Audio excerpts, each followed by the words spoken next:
Hello, welcome back. In this video, we're going to focus on the refrigeration center of the kitchen and go into some depth about the appliances that are in this center. As we talk about refrigerators, we're going to talk about types, sizes, clearances, and connections.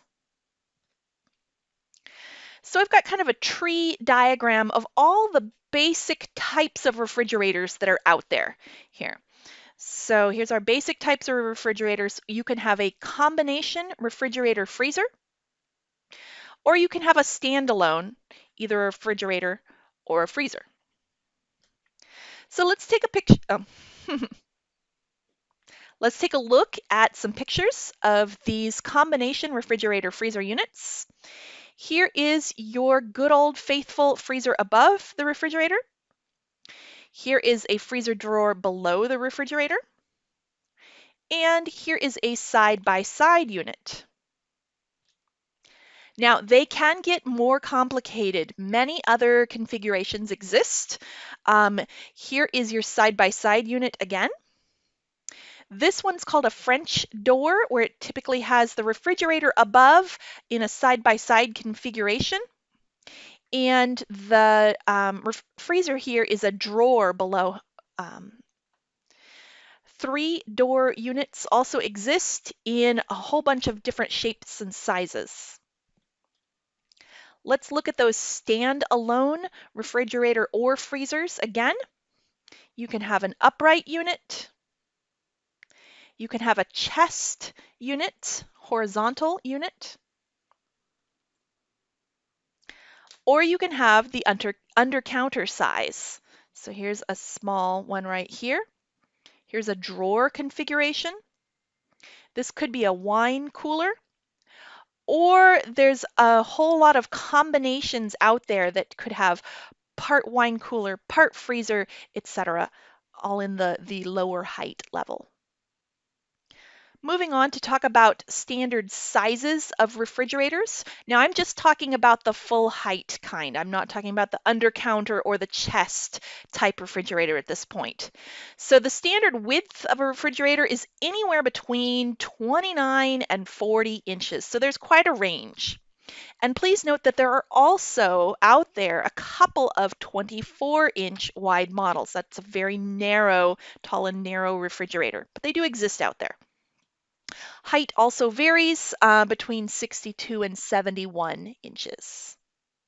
There are two standard depths for refrigerators. One is a counter depth, and the other is called a standard depth. So the counter depth is on the left-hand side here. It's roughly 24 to 30 inches. Okay, so it might pop out slightly from your counter, especially because remember you've got a gap behind your refrigerator.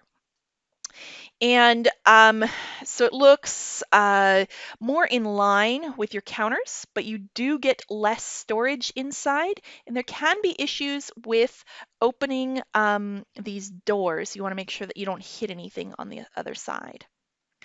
The standard depth, you get much more storage inside. It's 32 to 36 inches, but they do pop out past your cabinets. And so if you've got a long straight run, sometimes that's disruptive. Some people don't like that.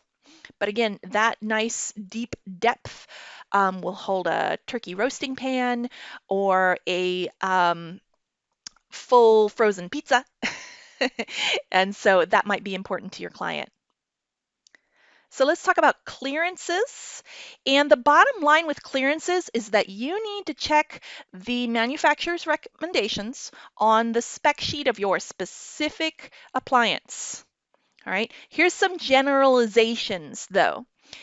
First, you need to add space on all sides of your refrigerator for ventilation. This could be about an inch of clearance on each side, side, top, and remember the back, okay? You can't push your refrigerator until it touches the wall behind it. It actually has to be pulled out at least an inch, if not more. let's take a look at a couple of examples of how not to do this. All right, on the left here, you see a refrigerator, and it's got a sidewall, but it's just a little wing wall. So hey, there's no problem. The handle is not going to hit, right? But take a look. The actual door hits the edge here, so there is definitely a problem. They didn't leave enough gap along this edge. Next, we have a typical situation where somebody just forgot to leave that gap. All right, and so they took their measurements and they chose a refrigerator that would just barely slide in there. No, no, no, no.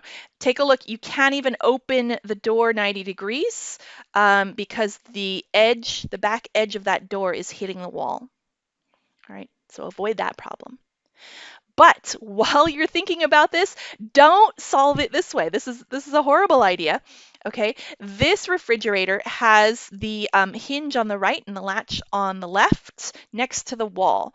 So anyone trying to get any food out of this fridge has to open it kind of backwards and move their body around the entire door. That's not the right solution to this particular problem. What is the right solution? Well, you need to leave that gap. So here's a couple of examples. Both of these pictures are kind of a built-in installation. If you take a look here, they've left, it looks like more like 4 inches of a gap for that door to fully open. Take a look. Sometimes it takes that long. This door is just 90 degrees open. You can see that there's a thick width of the door plus the handle right here. If you absolutely can't, there are a couple of refrigerator models out there with a zero clearance door. The hinge is moved inward and the door opens fully within the exact width of the refrigerator.